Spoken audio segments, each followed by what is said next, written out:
haunted by visions. The first dream came the night after Alex escaped the hidden room. It began innocuously, with fragmented images of the castle, stone hallways that twisted in impossible directions, their paths looping endlessly. He felt weightless, drifting through the labyrinth without control, as though the castle itself were guiding him. The air was thick, heavy with the scent of damp stone and iron. Then the vision changed. The chapel materialized before him, bathed in an unnatural red light. Figures in hooded robes stood in a circle, their heads bowed in reverence. At the center of the group was an altar, and on it lay a man, his wrists and ankles bound with frayed rope. The man's screams echoed through the stone walls as one of the robed figures raised a blade high above his head. Alex wanted to cry out, to stop the horrific scene unfolding before him, but his voice was paralyzed. He could only watch as the blade came down, severing the man's throat in a single brutal motion. Blood gushed onto the altar, pooling in grooves carved into the stone. The red liquid traveled along the channels, flowing outward to a massive circular engraving on the floor, the same Ouroboros symbol Alex had seen in the hidden room. As the blood reached the edges of the symbol, the air vibrated with a deep, guttural hum. The hooded figures chanted in a language Alex couldn't understand, their voices rising in a crescendo. And then the light shifted, dimming as a shadow emerged from the engraving. The Watcher's arrival. The shadow coalesced into a figure, tall and gaunt, with elongated limbs and glowing red eyes. It was the same entity Alex had encountered in the hidden room, but here in the dream, it felt larger, more real. Its presence radiated malice, the air growing colder with each step it took toward the altar. The hooded figures stepped back, their chants slowing as the creature loomed over the lifeless body. With an almost reverent motion, it reached down, its clawed hand dipping into the pool of blood. The liquid seemed to writhe under its touch, as though alive. Then, its head turned, and its burning eyes locked onto Alex. In that instant, Alex felt as though his soul had been laid bare, every thought and memory exposed to the creature's gaze. The sheer intensity of the connection overwhelmed him, and he woke with a jolt, drenched in sweat. Sleepless nights. Alex sat up in bed, his chest heaving as he struggled to calm his racing heart. The room was dark, the only light coming from the faint glow of his flashlight on the desk. The events of the dream replayed in his mind, the screams and chants echoing in his ears. He told himself it was just a nightmare, a product of stress and exhaustion. But the vividness of the images, the way the creature had looked at him, it felt real. Sleep was impossible after that. Alex spent the rest of the night pacing the room, flipping through the diary and his notebook in search of answers. But the cryptic language and fragmented accounts only deepened his unease. When dawn finally arrived, Alex felt no relief. The sunlight seemed weak, unable to penetrate the gloom that clung to the castle. The second dream. The following night, the dreams returned. This time, Alex found himself in a medieval banquet hall, its long table laden with food and drink. Candles flickered in iron chandeliers above, their flames casting dancing shadows across the walls. At the head of the table sat a man in ornate armor, his black hair slicked back, and his piercing eyes filled with authority.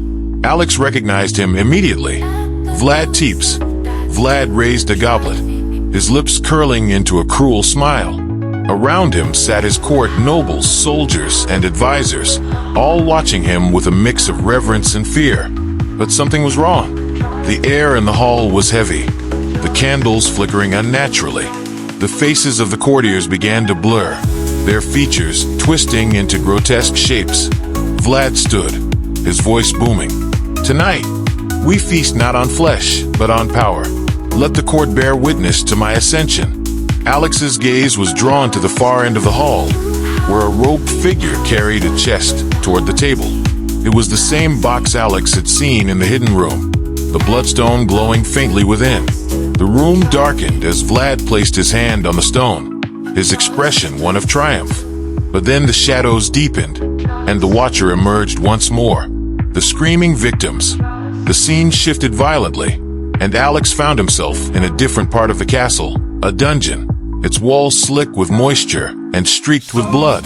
The air was thick with the stench of decay. Victims lined the walls, their wrists and ankles shackled in iron chains. They writhed and screamed, their voices raw with agony. Hooded figures moved among them, their hands stained crimson as they collected the victims' blood in wooden bowls. In the center of the dungeon was a massive pit, its edges lined with jagged rocks. A faint red glow emanated from within, pulsing in rhythm with the victims' screams.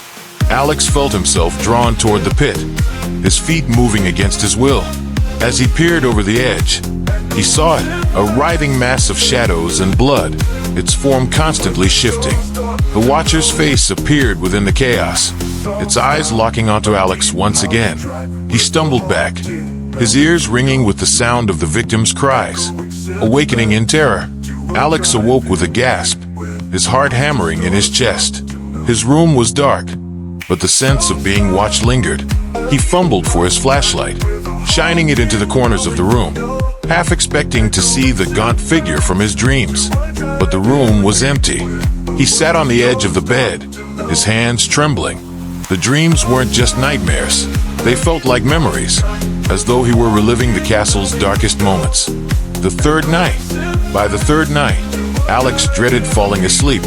He had spent the day scouring the diary and the books from the library, hoping to find something, anything, that could explain the visions. But the texts were maddeningly vague, filled with cryptic references to the Bloodstone and the veil between worlds. When exhaustion finally overtook him, the dreams were waiting. This time, he found himself in the castle's great hall, the same space where he had first met Mihai. But it was different now, grander, with ornate tapestries and flickering torches lining the walls. A procession of hooded figures entered, carrying the Bloodstone on a pedestal. At their head was Vlad, his eyes alight with anticipation. He gestured toward the altar, where a young woman was bound, her face pale with terror. "No more shall we bow to death," Vlad declared, his voice echoing through the hall. "Tonight we claim eternity." The hooded figures began to chant, their voices deep and guttural. The Bloodstone pulsed with an intense light, casting the room in an eerie red glow. As the ritual reached its climax, the Watcher appeared once again, its shadowy form looming over the altar. The woman screamed as the creature's clawed hand reached for her, and Alex woke with a start, the sound ringing in his ears. The toll of the visions. Alex was no longer certain what was real and what was not.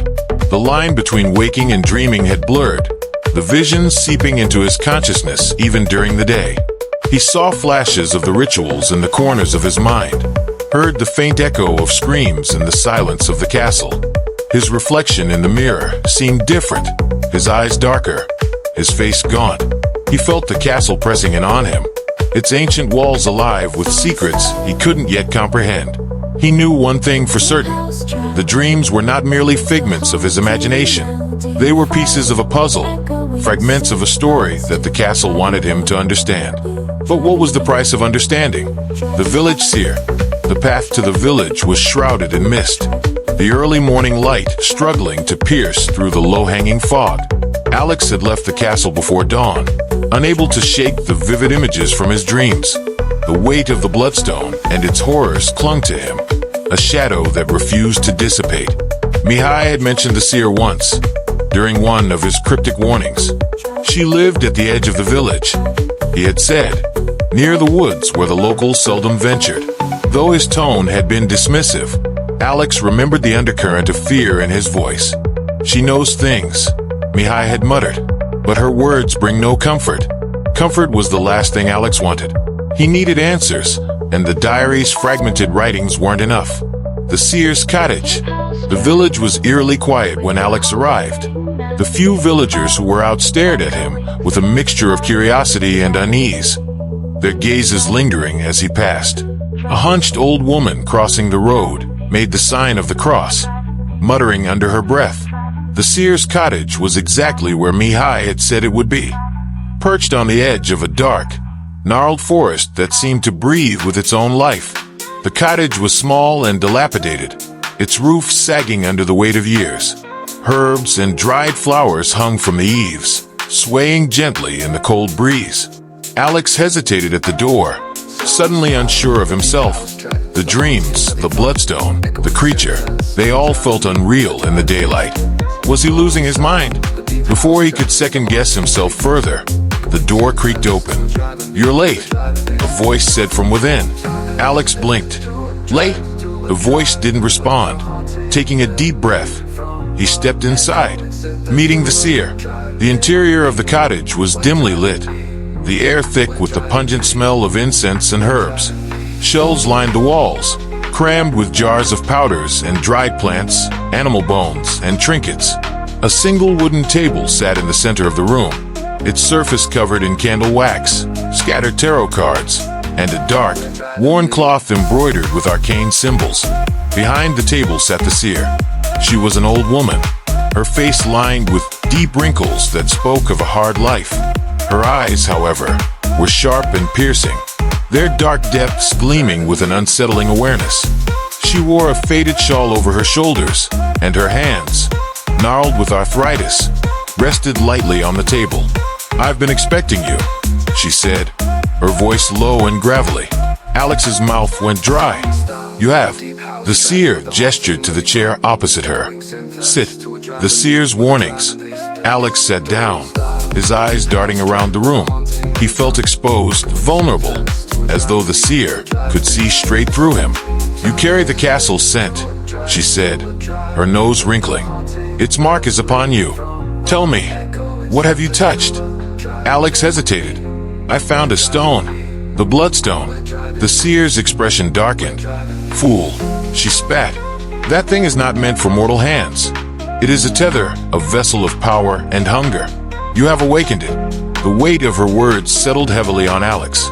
"I didn't mean to," he said, his voice weak. "I just wanted to understand." "There is nothing to understand," she interrupted, her tone sharp. "The castle does not sleep, it waits. It watches. And now it has seen you." Alex leaned forward, desperation in his eyes. "What do I do? How do I stop it?"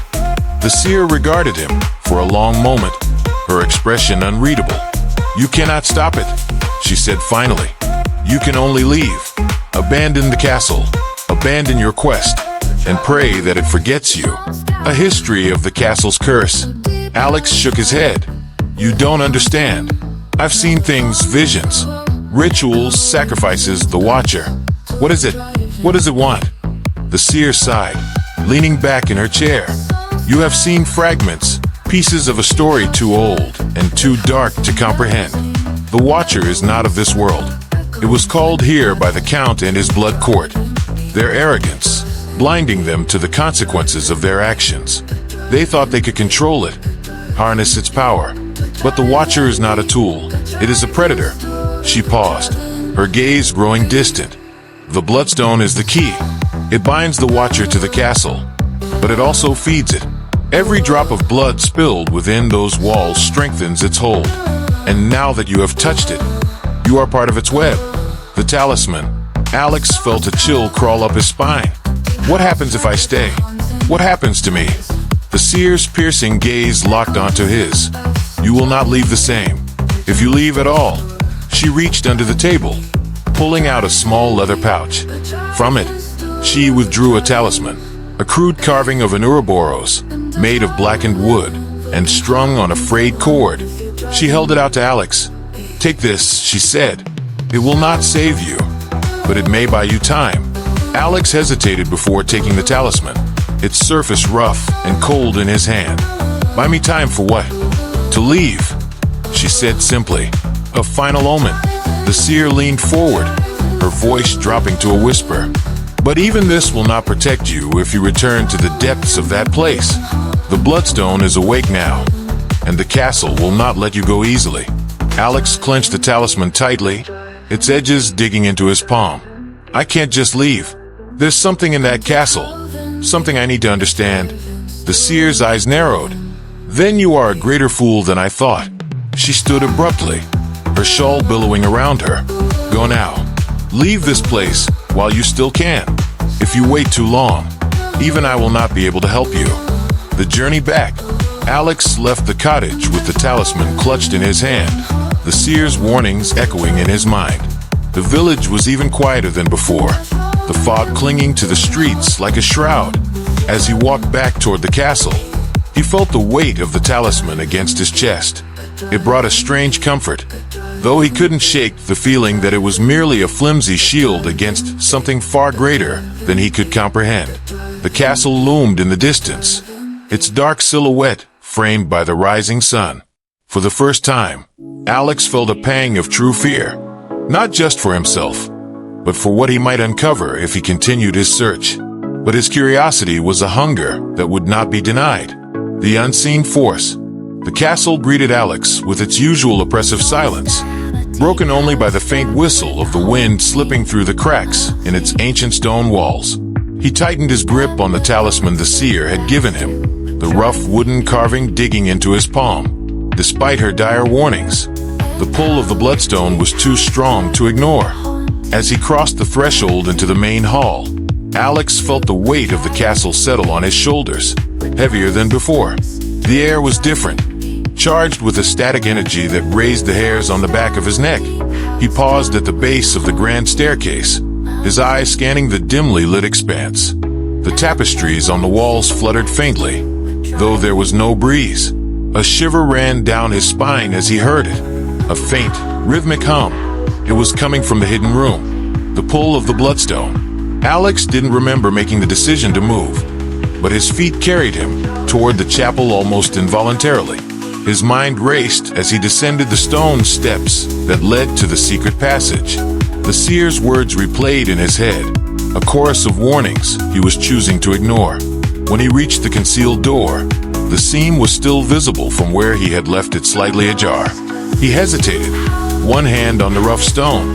His breathing quickened as the faint hum grew louder, vibrating in his chest like a second heartbeat. The door groaned as Alex pushed it open, the sound reverberating through the passageway. The air beyond was colder, sharper, and carried that now familiar metallic tang. The hidden room lay ahead, the faint red glow of the bloodstone casting eerie, shifting shadows on the walls. The awakening room. The room hadn't changed, but it felt different, alive. The artifacts on the shelves seemed to watch him as he entered, their grotesque shapes catching the crimson light. The tools, the jars, the strange symbols on the walls, they all seemed more vivid, more present than they had before. And there, at the center of it all, was the bloodstone. The ornate box remained closed, but the stone's light pulsed faintly through the seams, its glow intensifying as Alex approached. The hum grew louder, a deep, resonant sound that seemed to come from everywhere at once. Alex felt the pull again, stronger this time. It wasn't just curiosity, it was compulsion, a magnetic force that urged him forward. Objects in motion. He stepped closer to the pedestal, his hands trembling. As he reached out to touch the box, something behind him shifted. Alex froze, his heart hammering in his chest. Slowly, he turned his head, his eyes scanning the room. A jar on one of the shelves tipped over and fell to the floor, shattering loudly. The viscous liquid inside oozed across the stone, filling the air with a pungent, rotting smell. Before Alex could react, another object, a rusted blade, slid off a nearby table and clattered to the ground. The sound echoed unnaturally, as if the room were amplifying it. "What the hell?" Alex whispered, his voice barely audible. The hum of the bloodstone grew louder, almost angry, and the objects in the room began to shift and move as if propelled by an unseen force. Jars rattled violently, books fell from their shelves, and the ancient tools slid across the stone floor. Alex stumbled back, his eyes wide with fear. "Stop it!" he shouted, his voice breaking. The room didn't listen. The force strikes. The energy in the room reached a fever pitch. The hum so loud that Alex clapped his hands over his ears. The bloodstone's glow pulsed faster, casting rapid flashes of red light that illuminated the carvings on the walls. Suddenly, Alex felt a sharp pressure on his chest. He gasped as he was shoved backward, his feet leaving the ground. He slammed into the wall with a force that knocked the air from his lungs. He struggled to breathe, his body pinned by an invisible force. His limbs refused to move, as though he were trapped in the grip of a giant, unseen hand. Let me go. He choked, his voice strained. The pressure on his chest grew stronger, and for a horrifying moment, Alex thought his ribs might crack. The whispers began. Then came the whispers. At first, they were faint, indistinct murmurs that seemed to come from all around him. But as they grew louder, Alex realized they were speaking in a language he didn't understand. The words were guttural and harsh, filled with an ancient power that made his skin crawl. The whispers weren't just sounds. They were inside his head, burrowing into his thoughts like worms. Images flashed through his mind.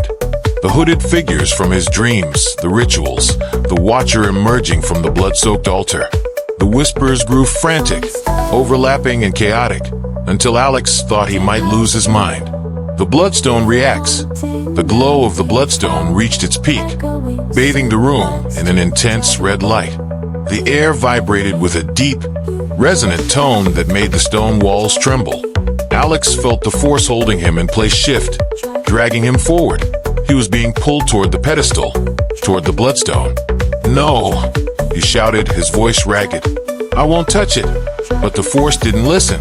His feet slid across the floor as he was dragged closer and closer to the glowing artifact. In a final act of desperation, Alex clutched the talisman around his neck. The rough wood bit into his palm as he gripped it tightly, muttering a prayer to whatever force might be listening. The release. The effect was instantaneous. The whispers stopped abruptly, replaced by a deafening silence. The pressure on Alex's chest disappeared, and he collapsed to the floor, gasping for air. The bloodstone's glow dimmed, its hum fading into a low, sullen vibration. The objects in the room stilled, and the oppressive energy that had filled the space seemed to retreat. Alex lay on the cold stone floor, his body trembling. He clutched the talisman like a lifeline, his fingers aching from the force of his grip. The aftermath. After several minutes, Alex managed to sit up, his breaths coming in shallow gasps. The room was quiet now, eerily so, but the oppressive atmosphere remained. He glanced at the pedestal, where the bloodstone sat dormant once more. Its faint glow seemed almost mocking, as though it were waiting for him to make another mistake. Alex forced himself to his feet, his legs unsteady. He didn't dare touch the box again.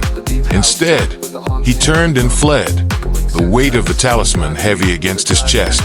Back in the main hall, when Alex emerged into the main hall, he collapsed onto one of the wooden benches, his head in his hands. The castle seemed to sigh around him, its ancient walls settling back into their silent vigil. He thought of the seer's words. It does not sleep, it waits. The bloodstone wasn't just an artifact. It was alive, aware, and angry. Alex had disturbed something that should have been left buried, and he knew now that he was playing a dangerous game. But the visions, the whispers, the history trapped within the castle, they called to him. The allure of understanding the truth was stronger than his fear. Alex glanced at the talisman around his neck, its crude carving reassuring in its simplicity. He didn't know if it was enough to protect him, but it was the only defense he had. For now, it would have to do.